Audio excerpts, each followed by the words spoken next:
Hey guys, what's going on? It seems like forever since I've talked to you, but today I am back and we're doing an analysis on Google. Their earnings are being reported tomorrow. Now, this video, when it's being aired, is obviously the day before. So you're wondering, why are you reporting this video a day before, Leo? Well, here's the thing. I want to do an analysis on the company as it currently is before earnings get reported, because usually this is when you'll find the stock price either erratically moving up or down. So I want to get ahead of the curve and give you guys the information of what I think this company is, if it's overvalued or undervalued. And the only way to do that is to go into the stock spec software.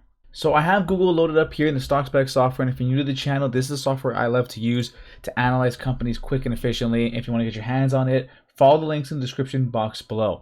So currently, Google is a price at 105.91. Now, over the last 4 quarters, Google has been missing their earnings. So I wouldn't be surprised if they miss their earnings tomorrow.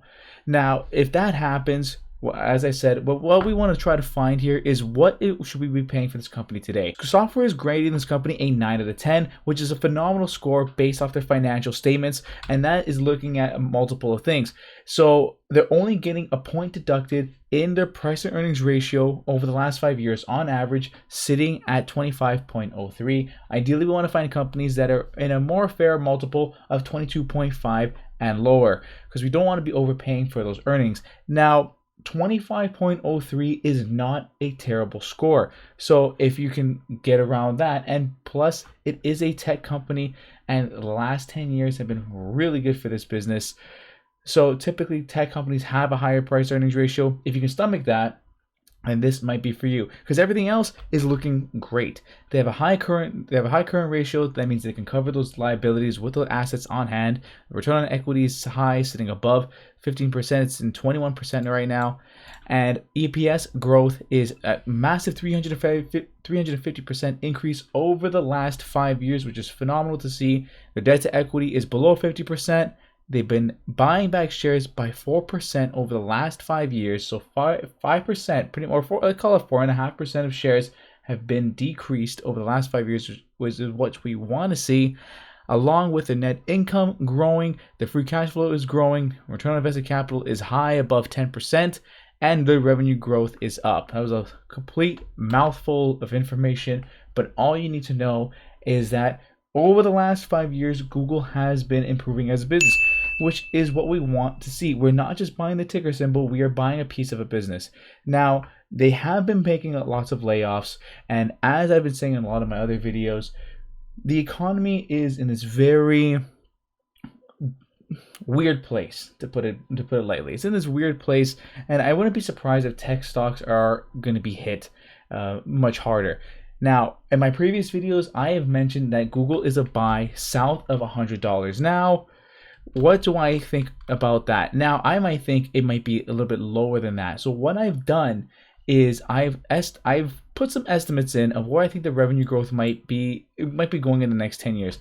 Let's say economic conditions are rough. Let's say a lot of things just don't go well for Google. I put a revenue growth for my 3 different estimates of 3, 4, and 5% accordingly, based off the fact that last year the revenue growth from an annual basis 9%. So I've really cut that down in half, and I've kept pretty much everything the same. This is going on a 10-year analysis. I've kept their profit margin the same of what they've been able to show over the last 10 years. Free cash flow margin, the same thing.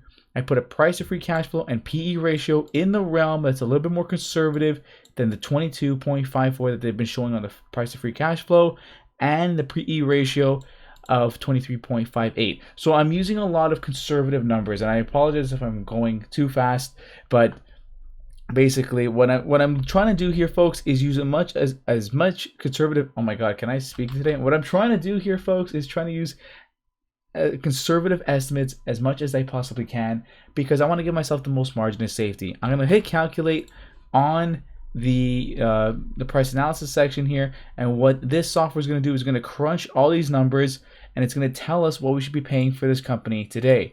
So it's going to run all the math. So take a look at this.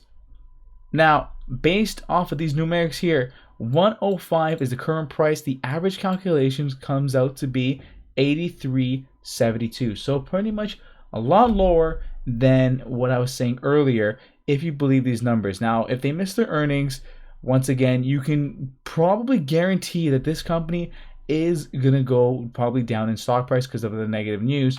However, do I think Google is going to be going away over the next 10 years?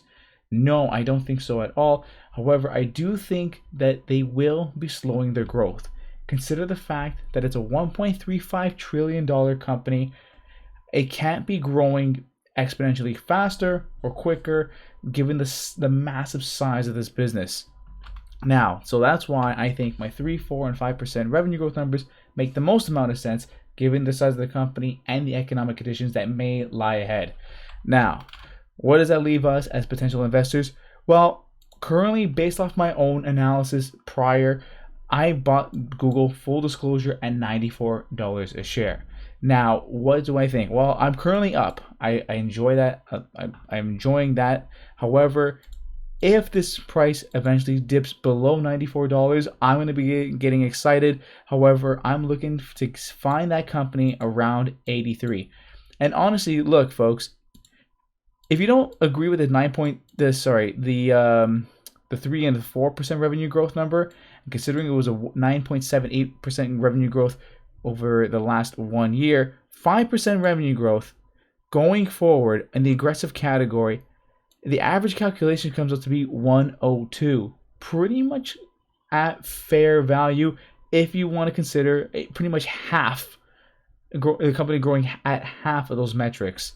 Now, what do I think might logically happen?